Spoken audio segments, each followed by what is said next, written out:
মন্ত্রী সাহেব, আপনাকে একটা কথা বলি শোনেন। আপনি দুইটা পন্থায় বৈধভাবে আপনি টাকা আদায় করতে পারেন।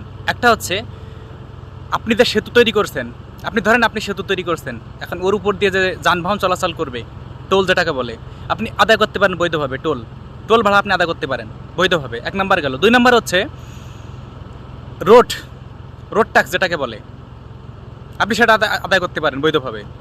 এর বাইরে, এই দুইটার বাইরে আপনি যেভাবেই টাকা নেবেন সেটাই সাদা, এক কথা উত্তর একেবারে। অতএব এটা করেন না। আপনি যে চেয়ারে বসছেন, এখনো 72 ঘন্টা কিন্তু হয়নি। বিএনপির অনেক ভালো ভালো নেতা আছে, তারা সম্মান পাওয়ার যোগ্য। অনেক ভালো ভালো মন্ত্রী আছে, তারা সম্মান পাওয়ার যোগ্য। কিন্তু আপনার বিরুদ্ধে অতিরিক্ত অভিযোগ, আপনি এক চ্যানেলের একজনকে হত্যা করেছিলেন, আপনার সেই মামলা কিন্তু এখনও চলমান। অতএব এখন তারেক রহমানের দায়িত্ব। তারেক রহমানকে আমি অত্যন্ত ভালোবাসি, সম্মান করি, শ্রদ্ধা করি। অতএব তারেক রহমান সাহেবের এখন উচিত যে এইসব উদ্ভট বক্তব্য দেওয়া যেগুলো আছে বিএনপির ভিতরে, এদেরকে বহিষ্কার করা।